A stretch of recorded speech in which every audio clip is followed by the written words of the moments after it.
You're not gonna win. You don't win by attachment to the system. You win. You win by dismantling that system and building another system. Cameroon is being run by France. The president is sick, sitting in Cameroon for 8 months, 9 months in his hospital bed. The French embassy in Cameroon is running Cameroon. Shocked? Not really. But that's the reality. Yeah. The whole media of Biya is being run from France, from Paris. What do you expect? So in as much as you talk about African leaders want to hold on to power, hold on to power, just open up your eyes a little bit. What do they want? They are funders. And? Want them in power. They are protected by those they've signed bilateral agreements with. Cameroon is being run by France. The president is sick, sitting in Cameroon for 8 months, 9 months in his hospital bed. The French embassy in Cameroon is running Cameroon. You know it's a scam. These Ugandan elections. You Ugandans, you know it's a scam. Okay. Elections, scam. Democracy, scam. Constitution, scam. What does that say about you, Ugandans? As a person, but I don't have another country. Uganda is my country. So I either live in a dignified country or I be remembered as a Ugandan who died trying to make. Hello, my people. Africa is gone. And some people don't understand this, that Africa is gone. And when we say that Africa is gone, it means that Africa is in precarious position. At the moment, they have been in precarious position for a long time, but now I think Africa is gone. It's gone. When I say it's gone, it's like we don't, the people, the Africans, we Africans are not in control of our destiny. That's what I mean. Our destiny is not in our hands. It's in the hands of, first of all, politicians, African politicians, and most of them are very, very corrupt. You know what I mean? And secondly, they are in hands of outsiders. That's what it is. We are not in control of our destiny in Africa, which means that's what I'm saying. Like Africa is gone, and you might think, so look, what am I talking about? Because you see, if you mention any African country, you see a black man, an African in charge of that in that country, as a president. But what you don't understand is that these people there, they are not really in charge. They are bought. I mean, most of them are bought. And the thing is that you don't go by attachment. If attachment is not attaching yourself to a system is not a good means to do away with old system. The good means to do away with old system is dismantle the old system and set new system. You know what I mean?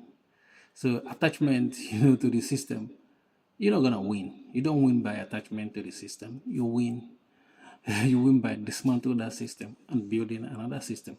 And the reason why I'm saying this is that because we see that most of Africans think that the economy, even let's take for instance Nigeria, you think that is one of the largest economy in Africa, but look at how they're borrowing money every time. And when you live on debt, you're not even living. You know what I mean? And you ask yourself, why are they getting this money? These politicians borrowing this money, and that money doesn't. Like for instance, what bank give you a loan of $100 million, $1 billion? You know what I mean? Or let's say 40. Let me bring the figure down, like $40 billion. And you don't use that billion dollars to build anything. And they give you as a loan, because as a loan you have to pay back. And tell me any advanced country, like country that started from the scratch and built themselves, like China or Dubai that lives on with the World Bank giving them loan or IMF.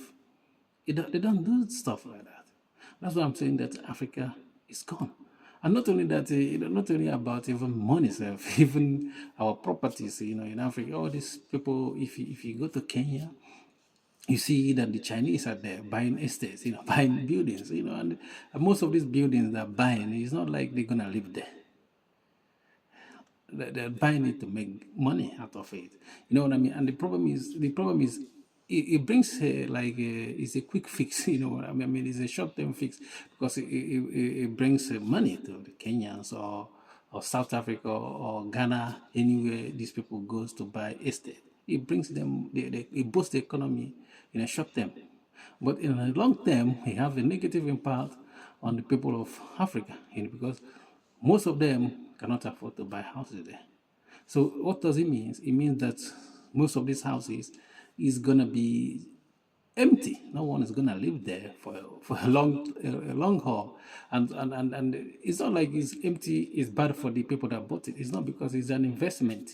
You know what I mean? Another person will come and pay, maybe in 10 years, 5 years, and buy the same property. And sometimes they buy it and still keep it empty. No one is living there, because when you look at a city like, for instance, London, if you see a lot of empty buildings in London, you won't believe that. Like, no one lives there.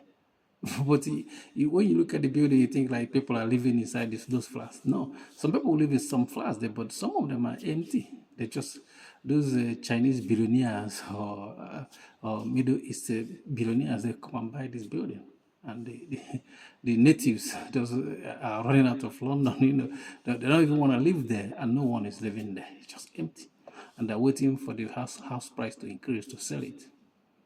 You know what I mean?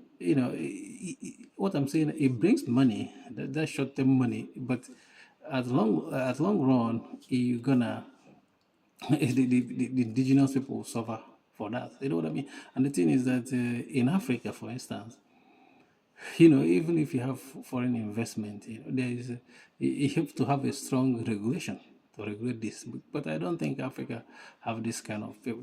These politicians are talking about stuff like that.